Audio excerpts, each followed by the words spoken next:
नमस्कार जो प्यारे मेरे भाइयों और बहनों और सम्मानित पेंशन धारकों। एक बार फिर से आप सभी का हमारे इस विशेष चैनल पर हार्दिक स्वागत है।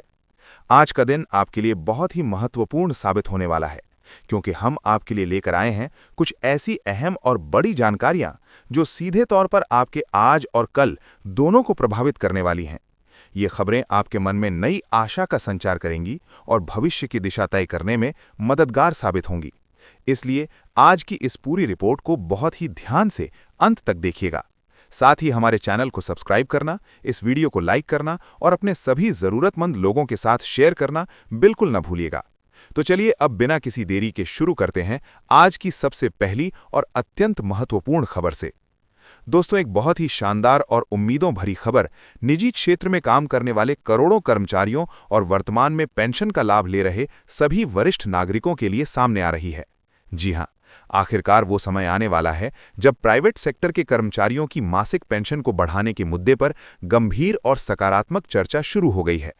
कर्मचारी भविष्य निधि संगठन यानी कि ईपीएफओ के स्तर पर इस विषय को लेकर गहन विचार विमर्श चल रहा है। जैसा कि आप सभी को ज्ञात है, वर्तमान में कर्मचारी पेंशन योजना के तहत न्यूनतम मासिक पेंशन की रकम सिर्फ 1,000 रुपये निर्धारित है और ये राशि साल 2014 से लेकर अब तक बिल्कुल भी नहीं बदली है। पूरे 10 साल से भी ज्यादा के लंबे समय में इस रकम में 1 पैसे का भी इजाफा नहीं हुआ। लेकिन इस दौरान महंगाई ने क्या कुछ नहीं किया। दवाइयों के दाम आसमान छू रहे हैं, रोजमर्रा की जरूरतों का खर्च लगातार बढ़ रहा है। ऐसे में ये 1,000 रुपये की पेंशन अब एक प्रतीकात्मक सहायता मात्र बनकर रह गई है, जो वास्तविक जरूरतों को पूरा करने से कोसों दूर है। परंतु अब ऐसा प्रतीत हो रहा है कि स्थिति में बदलाव की एक नई लहर आने वाली है। ईपीएफओ का प्रशासन और केंद्र सरकार अब इस न्यूनतम पेंशन राशि को संशोधित करने और उसे बढ़ाने पर गंभीरता से विचार करते रहे हैं। ये कोई साधारण खबर नहीं है, बल्कि उन सभी मेहनतकश कर्मचारियों के लिए आशा की एक नई किरण है, जिन्होंने अपना पूरा जीवन निजी कंपनियों और संस्थानों में सेवाएं देते हुए बिताया है। नए प्रस्ताव के मुताबिक न्यूनतम पेंशन राशि में वृद्धि की जा सकती है। साथ ही पेंशन की गणना के लिए जिस वेतन सीमा को आधार बनाया जाता है, उसे भी बढ़ाने पर विचार चल रहा है। फिलहाल पेंशन की गणना अधिकतम 15,000 रुपये मासिक वेतन के आधार पर की जाती है। प्रस्ताव है कि इस सीमा को बढ़ाकर 25,000 रुपये प्रतिमाह किया जाए। इस एक कदम का असर अत्यंत व्यापक और सकारात्मक होगा। भविष्य में रिटायर होने वाले कर्मचारियों को अधिक पेंशन फंड प्राप्त होगा, जिससे सेवानिवृत्ति के बाद के जीवन में आर्थिक दबाव कम होगा। और यहाँ सबसे सुखद बात यह है कि अगर न्यूनतम पेंशन बढ़ाने का निर्णय लिया जाता है, तो इसका फायदा केवल नए पेंशनरों तक सीमित नहीं रहेगा, बल्कि वे सभी बुजुर्ग नागरिक जो पहले से ही पेंशन प्राप्त कर रहे हैं, उनकी मासिक आमदनी में भी ये बढ़ोतरी देखने को मिल सकती है। इससे उनकी आर्थिक हालत में सुधार आएगा और बढ़ती महंगाई के बीच उन्हें कुछ राहत मिल सकेगी। ये कदम न सिर्फ पेंशन धारकों के प्रति सामाजिक न्याय को दर्शाएगा, बल्कि ये संदेश भी देगा कि देश अपने बुजुर्गों और मेहनतकश कर्मचारियों की देखभाल करने के प्रति पूरी तरह से प्रतिबद्ध है। अब आइए दूसरे बेहद अहम पहलू की ओर, जो सीधे तौर पर देश के सर्वोच्च न्यायालय से जुड़ा हुआ है। दरअसल सुप्रीम कोर्ट ने केंद्र सरकार और ईपीएफओ को एक स्पष्ट और सख्त निर्देश जारी किया है। अदालत ने कहा है कि भविष्य निधि और पेंशन गणना के लिए निर्धारित मौजूदा 15,000 रुपये की वेतन सीमा को बढ़ाने पर अगले 4 महीनों के भीतर एक ठोस और अंतिम फैसला लिया जाए। यह आदेश अत्यंत महत्वपूर्ण है, क्योंकि कोर्ट ने स्वीकार किया है कि 11 सालों से इस सीमा में कोई परिवर्तन नहीं हुआ है, जबकि इस दौरान महंगाई दर, जीवन यापन का खर्च और न्यूनतम वेतन में कई गुना वृद्धि हुई है। न्यायालय का मानना है कि स्थिरता के कारण कर्मचारियों का एक बड़ा वर्ग अनिवार्य सामाजिक सुरक्षा के दायरे से वंचित हो रहा है। सुनवाई के दौरान न्यायमूर्ति जे.के. माहेश्वरी और न्यायमूर्ति एस. जादूगर की पीठ ने साफ तौर पर कहा कि केंद्र सरकार और अनेक राज्य सरकारों द्वारा निर्धारित न्यूनतम वेतन अब 15,000 रुपये से कहीं अधिक हो चुका है। ऐसी स्थिति में अगर पीएफ की सीमा नहीं बढ़ाई जाती, तो बहुत से कर्मचारी जिनका वेतन इससे ज्यादा है, वे ईपीएफओ की मुख्य योजनाओं के लाभ से अपने आप ही बाहर हो जाएंगे। यह स्थिति सामाजिक सुरक्षा के मूल उद्देश्य के बिल्कुल विपरीत है। इसलिए कोर्ट ने इस मामले में तुरंत निर्णय लेने की जरूरत पर बल दिया है। रिपोर्ट्स के अनुसार सरकार इस सीमा को बढ़ाकर 21,000 या फिर 25,000 रुपये करने पर विचार कर रही है। प्रतिष्ठित आर्थिक समाचार पत्र इकोनॉमिक टाइम्स की एक रिपोर्ट में यह भी कहा गया है कि अगर ये प्रस्ताव पास हो जाता है, तो नई सीमा संभवतः 1 अप्रैल 2026 से लागू हो सकती है। इसके प्रभाव बहुत ही व्यापक होंगे। अनुमान है कि इससे संगठित क्षेत्र में लगभग 1 करोड़ नए कर्मचारी ईपीएफओ के सुरक्षा घेरे में आ जाएंगे। उनकी रिटायरमेंट बचत में इजाफा होगा और भविष्य में उन्हें मिलने वाली पेंशन की रकम भी बढ़ेगी। हालांकि इसका एक दूसरा पहलू भी है।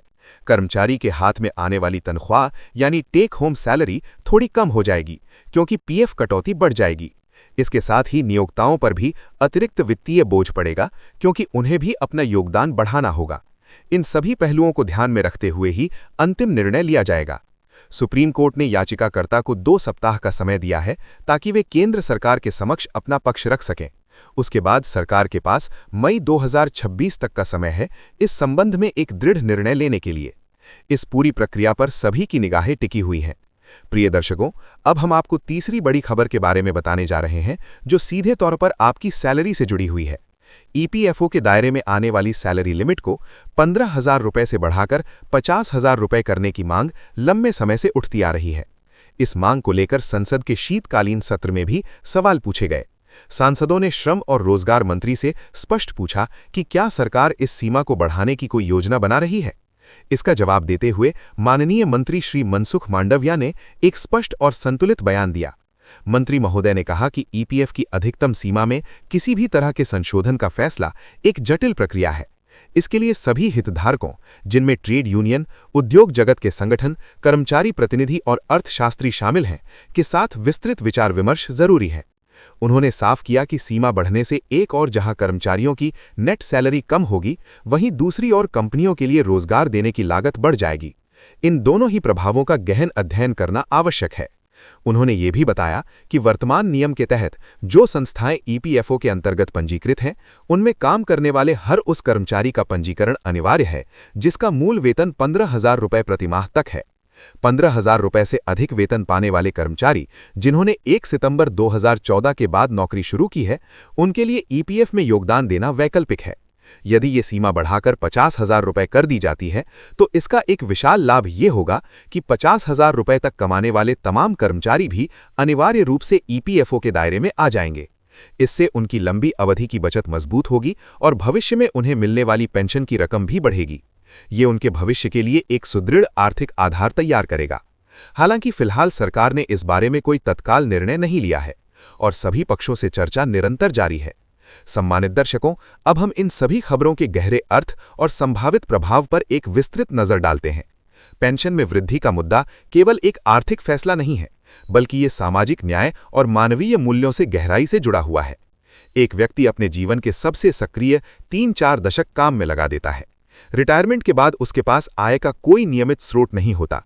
ऐसे में पेंशन ही उसकी गरिमा और आत्मनिर्भरता का मुख्य आधार बनती है। वर्तमान में 1,000 रुपये की पेंशन किसी भी व्यक्ति के लिए पर्याप्त नहीं है। इसे बढ़ाना समय की सबसे बड़ी मांग है। दूसरी ओर वेतन सीमा में वृद्धि का मतलब है देश की श्रम शक्ति को एक बेहतर सामाजिक सुरक्षा कवच प्रदान करना। आज का युवा वर्ग जो निजी नौकरियों में है, उनमें से बहुत से लोग भविष्य की चिंता से ग्रस्त रहते हैं। एक सुरक्षित भविष्य का आश्वासन ही उन्हें बेहतर काम करने और देश की अर्थव्यवस्था में योगदान देने के लिए प्रेरित कर सकता है। ईपीएफओ की योजनाएं इसी आश्वासन का काम करती हैं। इनके दायरे का विस्तार करना एक समृद्ध और सुरक्षित कार्यबल के निर्माण में सहायक होगा। मित्रों, हम आपसे एक सवाल भी पूछना चाहते हैं।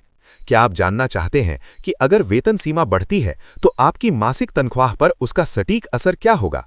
कितनी रकम पीएफ में कटेगी और आपके हाथ में कितनी रकम आएगी? साथ ही इससे आपकी अंतिम पेंशन राशि पर क्या प्रभाव पड़ेगा? अगर आप इन सवालों के जवाब जानना चाहते हैं तो कृपया कमेंट सेक्शन में हमें जरूर बताएं।